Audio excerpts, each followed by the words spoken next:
रोहिणी आचार्य जी राजनीति में अभी नौसिखुआ हैं। पहले पूछे अपने पिताजी से कि उपेंद्र कुशवाहा जी कौन हैं। पूछे अपने जो उनके भाई हैं तेजस्वी प्रसाद यादव जी कि उपेंद्र कुशवाहा जी कौन हैं। उपेंद्र कुशवाहा जी वो शख्सियत हैं कि 2020 में मुख्यमंत्री बनने का जो सपना संजोगे हुए थे तेजस्वी प्रसाद यादव जी, वो सपना चकनाचूर हो गया। वही है उपेंद्र कुशवाहा जी। रोहिणी आचार्य जी पहले अपने गिरबान में झांक कर देखे।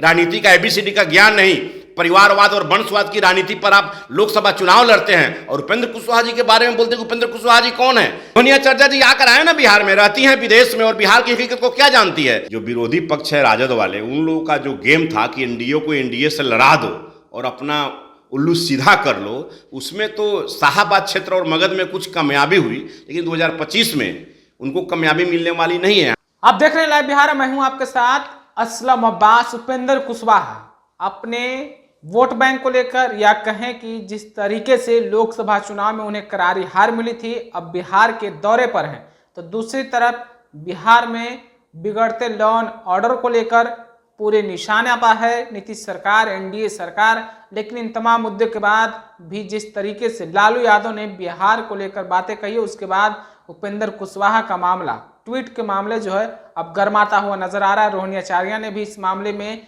हवा दी है, इसको तूल दी है। इन तमाम मुद्दों पर हमारे साथ बातचीत करने के लिए राष्ट्रीय लोक मोर्चा के प्रवक्ता राम पुकार सिन्हा हमारे साथ मौजूद है। तो सबसे पहले तो आपका लाइव बिहार में स्वागत है। जी नमस्कार, आपको भी और आपके चैनल के माध्यम से पूरा बिहार और देशवासियों को नमस्ते। उपेंद्र कुशवाहा बिहार में दौरा कर रहे हैं और कुशवाहा की विरासत बचाने की बात कर रहे हैं। जनता ने तो 2024 में नकार ही दिया है, अब किस विरासत की बात कर रहे हैं? देखिए, हमारे नेता सिर्फ कुशवाहा की विरासत को बचाने के लिए नहीं, बल्कि पूरे बिहार के तमाम सामाजिक राजनीतिक कार्यकर्ता जो अपनी ज़िंदगी जवानी सब कुछ लगाए हैं राजनीति में, वैसे तमाम लोगों को गोलबंद करके और एनडीए की मजबूती के लिए हमारे नेता बिहार यात्रा पर निकले हुए हैं। और मैं आपको बतला देना चाहता हूं कि ये बिहार यात्रा में जो लोगों का समर्थन प्राप्त होता दिखाई पड़ रहा है।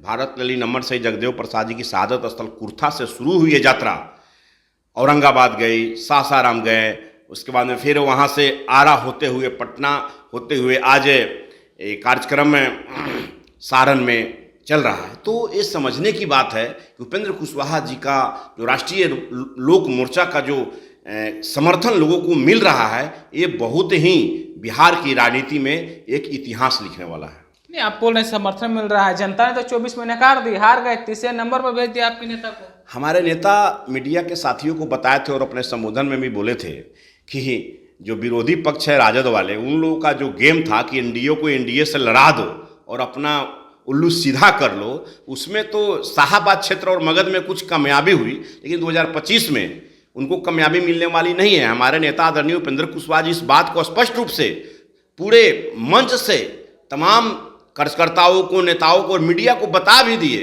कि भाई, अगर ये चाह रहे हैं विरोधी पक्ष बिहार में जो अपोजिशन के लोग हैं, वो चाह रहे हैं कि हमें जो लोकसभा चुनाव में गेम खेल दिए कुछ सीटों पर मात्र, वो अब विधानसभा चुनाव में चलने वाला नहीं है। उपेंद्र कुशवाहा बिहार की यात्रा पर निकल चुके हैं। आप 2025 की बात कर रहे हैं और आपके नेता तो अब बीजेपी के रहमो करम पर हैं जी, कुछ बोल सकते हैं? बीजेपी के रहमो करम पर आज सभा गए हैं ना। देखिए, रहमो करम की जो आप बात बतला रहे हैं, हमारे नेता आदरणीय उपेंद्र कुशवाहा जी बिहार की राजनीति में वो शख्सियत है, वो जमीनी धरातल को देखे हुए हैं, जमीन की तमाम हकीकत को देखे हुए हैं। उसी का प्रतिफल है कि एनडीए गठबंधन के सभी नेताओं ने, जो बड़े नेता है आदरणीय उपेंद्र कुशवाहा जी को सर्वोच्च सदन में भेजने का काम किए हैं कि उपेंद्र कुशवाहा जी जब सदन में जाएंगे तो बिहार की राजनीति में एक नई दिशा मिलेगी और बिहार का जो जमीनी हकीकत है वो तमाम लोगों को एनडीए गठबंधन से जोड़कर 2025 के मिशन में कामयाब होंगे।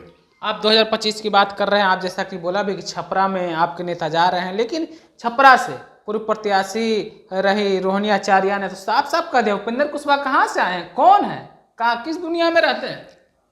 रोहिणी आचार्य जी राजनीति में अभी नौसिखुआ हैं और रोहिणी आचार्य जी को मैं एक ही मुद्दे पर और एक ही कार्य के लिए उनको बधाई देता हूं कि उन्होंने अपना किडनी अपने पिता को डोनेट किया है। इसलिए वैसी पुत्री सबका होना चाहिए, लेकिन राजनीति में वे अभी अपरिपक्व हैं। और रोहिणी आचार्य जी पहले पूछे अपने पिताजी से कि उपेंद्र कुशवाहा जी कौन हैं, पूछे अपने जो उनके भाई हैं तेजस्वी प्रसाद यादव जी कि उपेंद्र कुशवाहा जी कौन है। उपेंद्र कुशवाहा जी वो शख्सियत हैं कि 2020 में मुख्यमंत्री बनने का जो सपना संजोगे हुए थे तेजस्वी प्रसाद यादव जी, वो सपना चकनाचूर हो गया। वही है उपेंद्र कुशवाहा जी। रोहिणी आचार्य जी पहले अपने गिरबान में झांक कर देखे, राजनीति का ABCD का ज्ञान नहीं, परिवारवाद और वंशवाद की राजनीति पर आप लोकसभा चुनाव लड़ते हैं और उपेंद्र कुशवाहा जी के बारे में बोलते हैं कि उपेंद्र कुशवाहा जी कौन है। आप अपने पिता और अपने भाई से पूछिए कि उपेंद्र कुशवाहा जी कौन है। छोटी मुंह और बड़ी बात नहीं बोलनी चाहिए।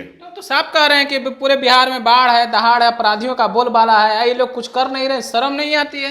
तो रोहिणी आचार्य जी आकर आए ना बिहार में, रहती हैं विदेश में और बिहार की हकीकत को क्या जानती है, बिहार की जमीन हकीकत को जानती क्या है। अपने माता और पिताजी के शासन काल का अगर आंकड़ा हम लोग पेश करें तो लगभग जब से देश आजाद हुआ उस समय से लेकर आज तक उतना बड़ा रिकॉर्ड बिहार की धरती पर नहीं मिल सकता है जितना अपहरण, हत्या, बलात्कार, राहजनी, गैंगवार, नरसंहार, तमाम क्या नहीं हुआ 1990 से लेकर 2005 के शासनकाल में। उसका अगर हम लोग आंकड़ा जारी कर देंगे तो उसका 5% भी हम लोग एनडीए गठबंधन के शासन में वो आंकड़ा पूरा नहीं कर सकता है। बात आप अभी घटना दुर्घटनाएं अभी हो रही है, आप 20 साल पहले के आप लोग बात देखिए, घटना दुर्घटना अभी हम ये नहीं कह रहे हैं कि रामराज आ गया है। हम ये कहना चाहते हैं कि बिहार के विकास पुरुष मुख्यमंत्री आदरणीय नीतीश कुमार जी के शासनकाल में उन्हें 2005 से जब वो शासन संभाले हैं और 2024 चल रहा है, इस शासनकाल में बिहार में न्याय के साथ विकास हुआ है।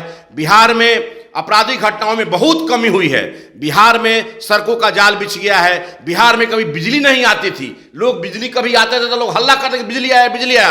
आज बिजली 24 घंटा में 22 घंटा 21 घंटा बिजली रहता है। उस परिस्थिति में रोहिणी आचार्य जी रहती है विदेश में और बिहार का आकलन करेगी। पहले जाकर जमीनी हकीकत को देखे। माता पिता के नाम पर और भाई के नाम पर राजनीति करने वालों को जनता नकार दिया है और सारण छपरा से नकार ही करके उनको भेज दिया।